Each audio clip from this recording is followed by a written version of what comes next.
Hello, everybody. Welcome to Breast Cancer Conversations. I'm your host, Karin Maestro, health coach, breast cancer survivor, and also carrier of the BRCA2 gene mutation. Thank you so much for joining me here today. I just want to say, excuse me if you see any red eyes. I literally just got off a mind-blowing, an emotional phone call, and it was amazing. But anyway, today, what I want to talk about, pop your name into the chat and say hi. Let me know that you're here. Today, we're talking about a couple of different ways that you can start to cope with this fear of recurrence of breast cancer.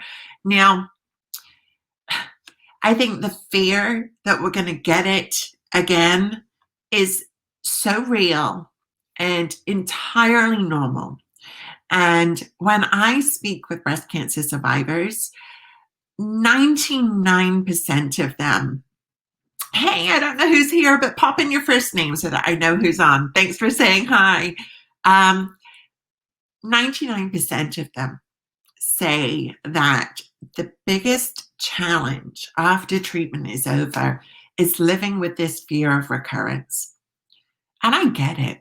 I get it. I mean, I'm a survivor too, and I understand what it's like. You know, every bump, every lump, every change, our mind can't help but go to, oh my gosh, do I have it again? So I want you, first of all, to understand that this is entirely normal. This is entirely normal. But what I also want you to know is we get to choose how much this fear takes over our life. How much of our life are we going to give to this fear? And how much of our life are we going to give to ourselves to live in joy and vibrancy and health? Those become our choices, right? So we didn't choose to get breast cancer. We're not going to choose to get it again, that's for sure. So my whole philosophy is let's do what we can to reduce our risk of recurrence so that we're not living with that fear, so that we are literally saying, what can I do every single day to reduce that risk? Because I find that when we are actively thinking about that, then it reduces the fear and it reduces being paralyzed by that fear. And that's something that I have found works for most people. Does it work for everybody? Probably not. We're all different. We all have different ways of dealing with things. But I found that it works for most people, myself included. So let's take a look at some of the ways that we can actually cope with this fear, this paralyzing fear, right? Number one is recognizing your emotions. And you might think, Karin, how is that going to help me? Is it not going to bring it to the forefront? But here's the deal. If we don't recognize what we're feeling, it doesn't go away. It just gets stuffed down inside of us. And it just builds and builds and builds and builds until it explodes and completely takes over our life. You might relate to that. So, I mean, what I used to do, I think about it when I was stressed and I was afraid of anything, my answer would be to sweat it out, right? Get to the gym, go for a run, take a spin class, go for a bike ride, lift some weights, whatever it was. That was my way of coping with fear. Well, guess what? After breast cancer, whether you've had surgery, whether you've had chemotherapy, radiation, whatever, we're not ready to jump back into using that as a stress relieving strategy. And I think that's why losing that physicality is so hard for many of us. So if we can't sweat it out, our other options become, which, you know, there are different coping mechanisms, right? Some are healthy, some are not. So some of the more unhealthy coping mechanisms, so this means when we're not recognizing how we're feeling, we're eating our feelings. We might be drinking our feelings to numb us. We might be pouring wine or tequila or vodka or whatever earlier and earlier throughout the day, just to numb ourselves, right? So that we're not feeling. Um, we might be trying to self-harm. We might be taking medications to numb ourselves. There are many, many, many different coping mechanisms. Some are healthy, like I said, some not so much. So if we're talking about reducing our risk of recurrence, we want to be also thinking about healthier coping mechanisms that are actually serving us rather than harming us. Does that make sense? So, recognizing our emotions, really being honest with ourselves. Now, one of the things that I have noticed when it comes to this is, if we're trying to talk to somebody about how we feel, most of the time, other people don't get it, right? They're like, oh, you're being stupid. There's no reason to, why are you thinking like this? Don't let this rule your life. When in fact, that's so easy for somebody to say, but it's not as easy for us to put into action. It's not as easy. So this is where I find taking a little step back and getting honest with ourselves. Maybe it's journaling.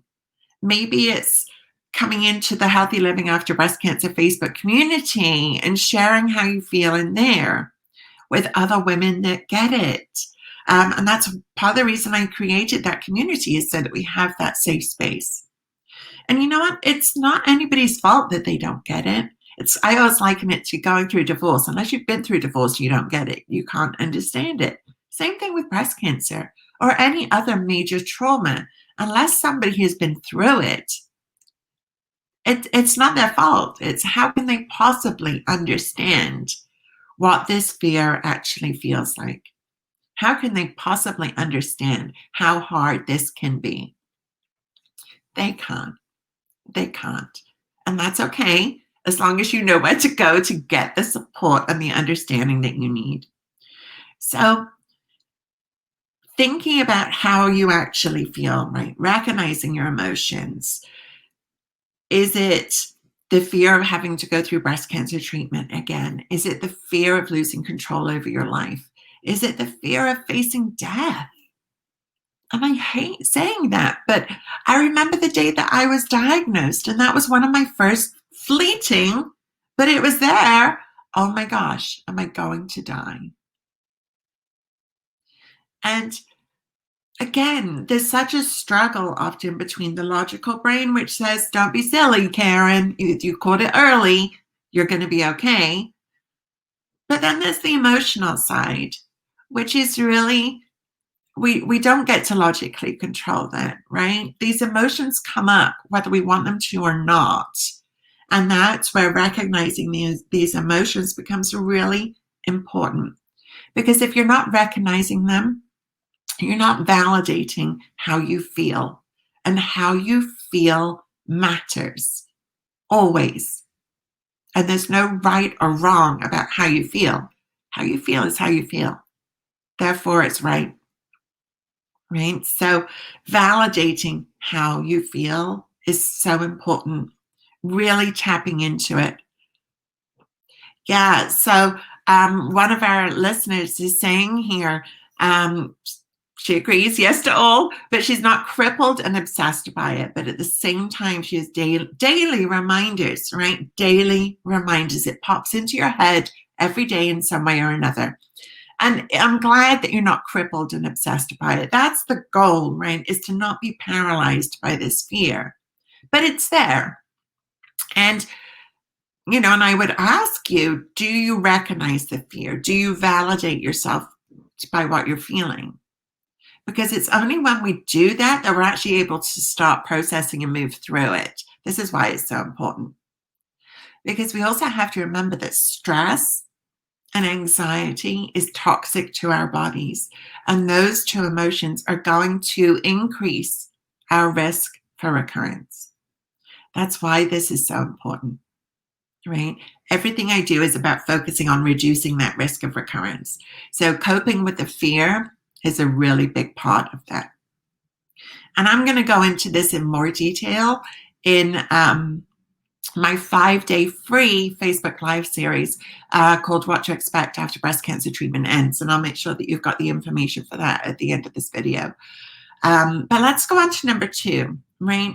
Kind of tapping on and building on the recognizing your emotions is to make sure that you're not ignoring your fears, right? We talked about numbing them a little bit, but I've also become very aware of the negative voice in our head that can also tell us, don't worry, don't be silly, criticizing ourselves for that fear, right? Beating up on ourselves for being afraid. And so when that negative voice is in our head kind of fighting with us and telling ourselves that what we feel actually isn't important, which is what we're doing, right? If we're saying, don't be silly, don't be stupid, what are you doing? Don't live like this. The negative voice in our head, again, is causing us stress and anxiety and increasing our risk of recurrence. So that's why it's so important. We can't ignore these fears. We need to validate them, right? I think it's also important to understand that there's going to be times when these fears and anxieties become heightened. Scanxiety. Oh my gosh, who deals with that? I know I do. Going for a scan, waiting for the test results. The waiting is the worst. And I always say it reminds me of after I was first diagnosed, and then you're waiting all that time until they've actually got their hands on the tumor and you know what's going on and you know what your game plan is for treatment. But that's what any scan is going to trigger in any of us. That's why scanxiety is so real. So again, being aware that at these times our fear is going to increase and validating ourselves, not numbing, not negating, not beating up on ourselves for having these feelings, but saying, hey, I recognize that this is a tough time right now. I recognize that my fear is going to be heightened. And one of my big things, for any of you who have been in my circle for a while, practicing self-care at that time and saying, what can I do to show myself some love? What can I do to take care of myself? What can I do to nurture myself right now as I'm experiencing this fear? I mean, I can remember having conversations with people and saying, you know, I'm scared. I'm going for a follow-up visit with my breast surgeon today. And that brings up this fear. Why are you being so silly? Everything's okay. You haven't felt anything. Nothing's wrong. And so this is why it's also so important for us to find that within ourselves, to validate ourselves. Because as I said, other people don't always get it. It's not their fault. Not their fault. But this is why it's so crucial that we do have the support of people that know what this is about. That's why I'm here for you guys, because I know what it's like.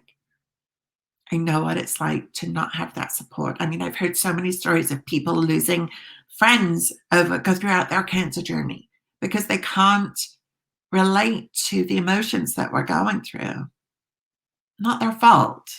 They just can't. And we don't want them to, right? We don't wish breast cancer on them. But we need that support. We need our tribe of like-minded people, like we have in Healthy Living After Breast Cancer, the Facebook community.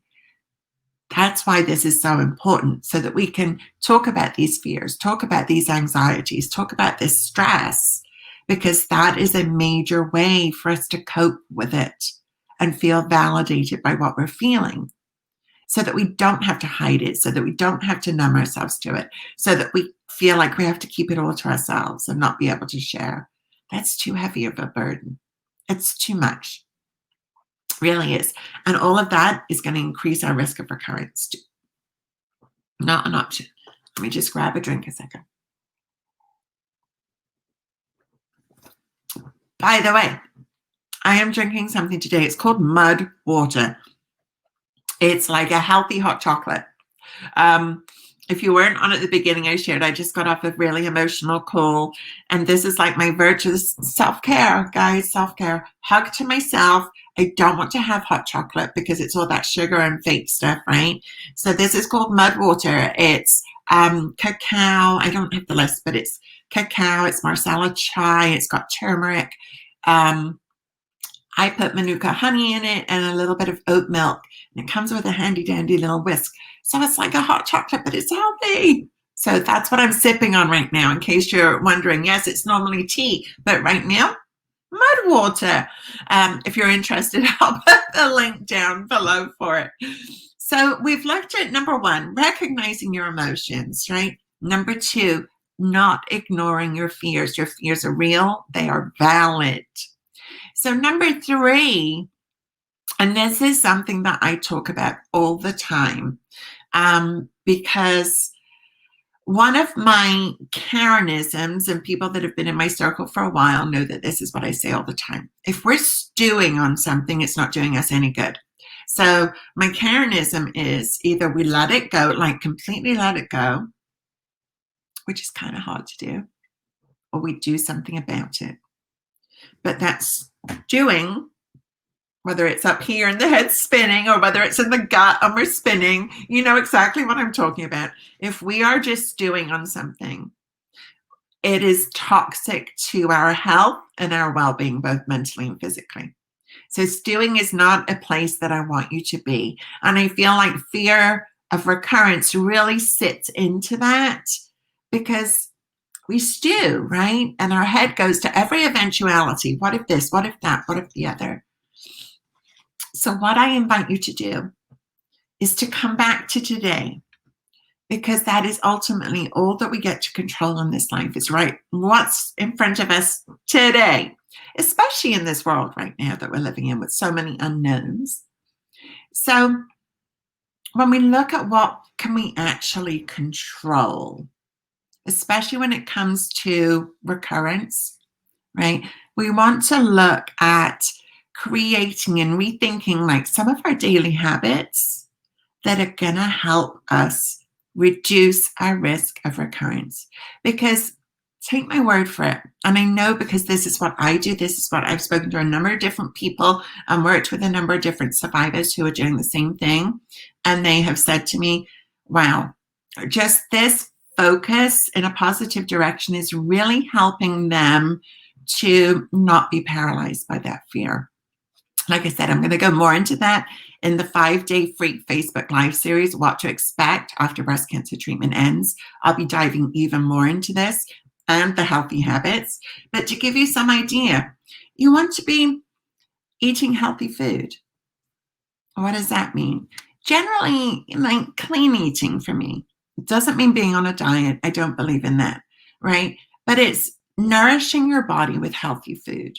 That means unprocessed food as much as possible. Sugar that just, sorry. This is live, guys. Not having processed sugars, right? So we're recording this right before Halloween, and we want to make sure we're not dipping too much into those candy bowls if you have them. Who knows how we're even going to do Halloween this year, right? So making sure that we're, making your food at home, so from scratch, so that you know what's going into it, right? If everybody else doesn't want to eat the way that you do, that's okay. That's okay. We want to figure out how to tweak what the meal is so that it works for you. I'm really good at that. So we'll be going more into that. Making sure that you're practicing self-care every day. What do you need? Making sure that you get enough rest. Making sure that you're sleeping, hydrating. Practicing self-care. My mud water. Self-care, right? That's my virtual hug to myself. So instead of diving into a bag of M&Ms or something, I'm drinking something that is anti-inflammatory to my body. Made a choice. Just like you can. Just like you can. You may not know those swaps yet. That's what I'm here for. And the What to Expect After Breast Cancer Treatment Ends is where we start with that journey, where we really start to dive deep into that. Okay? Making sure that you're managing your stress. Life is stressful. We don't get to control most of these stressors. It just is stressful. We know that, right? What we do get to control is how we manage the stress. What do we do? Going for a walk, putting on some music and dancing. One of my favorites is an Epsom salts bath. Making sure that, I love to do meditation and yoga and stretching and moving our body, opening our chest, breathing, like really being present and breathing. Now you may say, Karin, these sound so simple and so easy. How are they going to make any difference? But here's the deal, right? I want you to really be honest with yourself and ask yourself here. You may know all of this stuff, but are you doing it?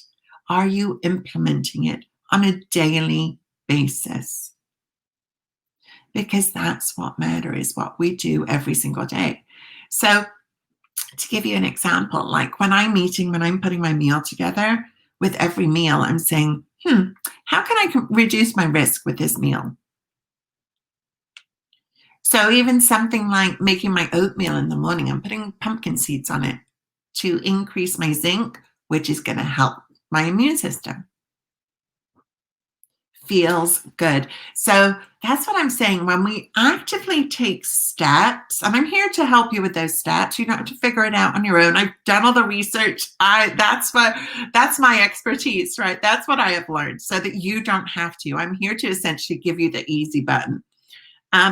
But it's taking these steps, and as you take these steps, it helps reduce that fear. It really, really does. And like I said, I'm not saying around the anniversary it doesn't pop up. I'm not saying that around scans and tests and follow-ups that it doesn't pop up. It is going to. And that I have found lessons over time for most people. But imagine, and this is what I want you to invite you to do, is to think about what can you do every single day that is going to, for you to know absolutely that you are taking steps to reduce your risk. So you can see, if you're doing that you're going to be less fearful because you're taking action. You're not just sitting and waiting for the other shoe to drop because you don't know what to do, or you're scared that maybe you're going to do the wrong thing and mess up and cause it again. So you didn't do anything wrong to get breast cancer. I didn't do anything wrong to get breast cancer. But what I do know is what I am doing now to not get it again. I know that prior to my diagnosis, I went through massive amounts of stress, massive. And I know that that's what triggered me to not eat the best as I was going through all of these major traumas. And for me, what happened a year prior to my diagnosis, within a period of 1 month, I was at my mom's bedside as she passed away. The day after my mom's funeral, my brother almost died, needed a life-saving surgery. And then 2 days after my brother came out of the hospital, my husband was in a motorcycle accident, and we didn't know for 2 months if he was going to keep his right arm. That was a month. And then a year later, I was diagnosed with breast cancer. So this is why I focus so much. I didn't get a chance to process the grief of losing my mom because it was boom, boom, boom, boom, boom, one thing after another. It wasn't about me during that time at all. And you may relate to this. You maybe went through your own trauma or massive amounts of stress prior to your diagnosis. This is very, very, very common. And it's not that the stress causes the cancer, but the stress causes our hormones, especially cortisol, to go crazy. And then as that hormone's going off being crazy, it's throwing off our other hormones. So my cancer happened to be hormone receptive. I don't know if yours was, but as those hormones are going crazy, my cancer cells are going, ooh, now we get to grow. Now we get to grow. So what I know is that that period of time caused massive amounts of stress, caused this hormonal imbalance in my body. And those cancer cells, which I also found out that I carry the BRCA2 gene mutation, so they were just ripe and ready. So what I know is if I had handled that situation a little differently, and this is why I focus on this so much, right? If I had been able to practice self-care, if I had been able to manage my stress, if I had been able to eat well, rather than, I was laying on a bed in a hospital for, not even on a bed, I was in a chair for 2 weeks, and I'm gluten intolerant, and the hospital cafeteria did not carry gluten-free food. So I was eating the same thing every day. It wasn't an optimal position for me to be in. It is what it is. We do what we have to do during traumatic times. But what I also know is that I didn't get to process losing my mom. And grief we hold on to in our lungs sit where? Right beneath our breasts. And so when we are not recognizing our emotions, when we're ignoring what we're really feeling, we start to hold on to stuff in our body, specifically our heart and our lungs, these organs that lie beneath our breasts. And all of this increases our risk of breast cancer or recurrence. This is why these things are so important that we've got a stress plan in place. And in fact, in our membership last month, we were putting together a 3-step stress plan, a 3-step stress plan. So when stress hits, your plan for the 3 things that you do to help calm yourself back down. Because it is so important for us to know what our plan is, right? So to just recap, recognizing our emotions, not ignoring our fears, really acknowledging them and saying, hey, I get it, you're scared. And you know what? I get it. I totally understand why you're scared. But let's wait and see, right? Because just acknowledging that you feel that way rather than trying to push it down and numb yourself to it is actually helping. And then making healthy choices, rethinking daily habits to start to work towards knowing that you're reducing your risk of recurrence. Not just staying paralyzed, not just staying stuck, not just panicking that you don't know what to do, because I'm here to help you with that. Okay, so I invite you to join me for the free 5-day Facebook Live series, What to Expect After Breast Cancer Treatment Ends. We're going to be diving more into coping with the fear of recurrence and some more tips, because I have a pretty big toolbox, and I didn't want to overload you with everything today. It's too much for all in one go.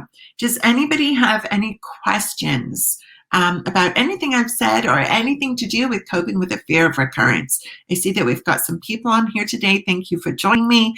I hope this has been useful.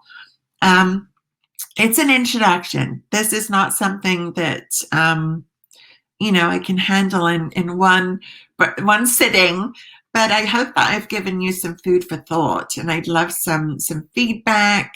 I will post the link to What to Expect after breast cancer treatment ends, and anywhere you're seeing this video, you'll have that link. And I hope that you join me for that, because we're going to be diving more into this topic for sure. But any questions, any concerns, any comments? Sip on my mud water a little bit more, have another virtual hug.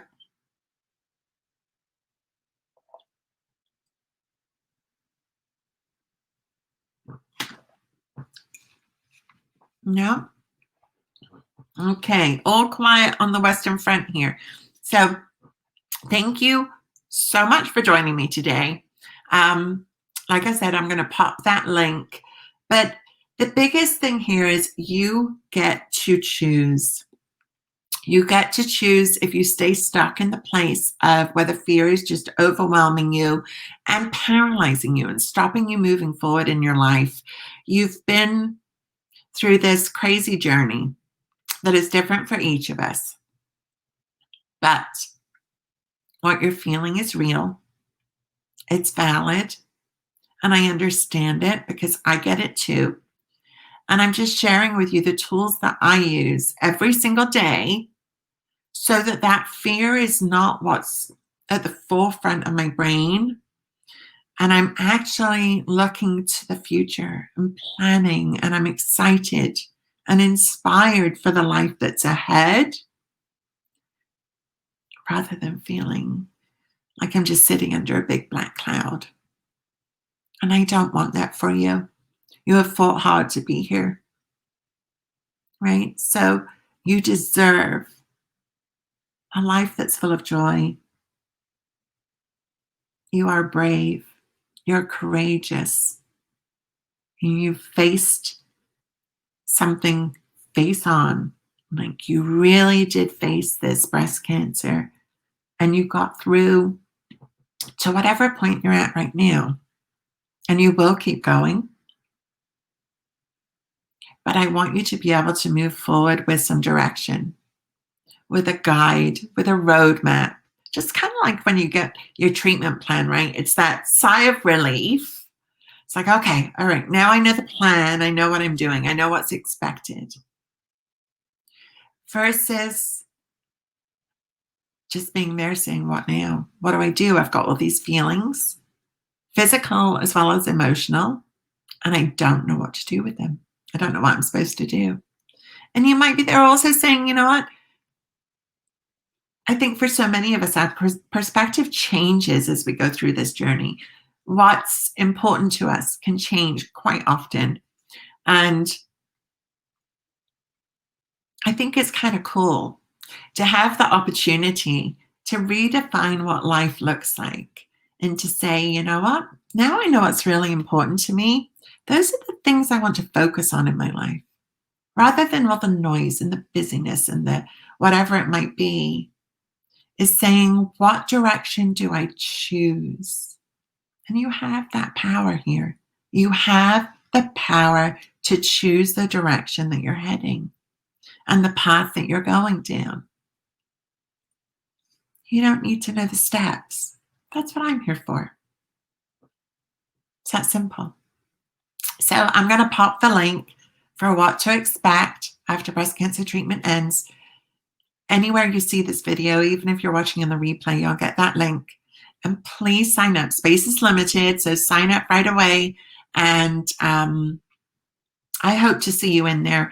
I hope to continue this journey together and to guide you on this next step, to give you more tips for coping with this fear of recurrence, to give you more ways of living a healthy lifestyle so that you can stay healthy and know, like not guess, but absolutely know that what you are doing every day is helping reduce your risk of recurrence.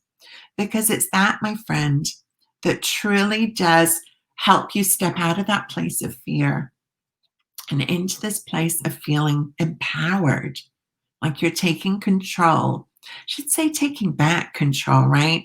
Don't you feel like as we go through this journey, we lose control a little bit? We lose control of our body, of our life, of a lot of things.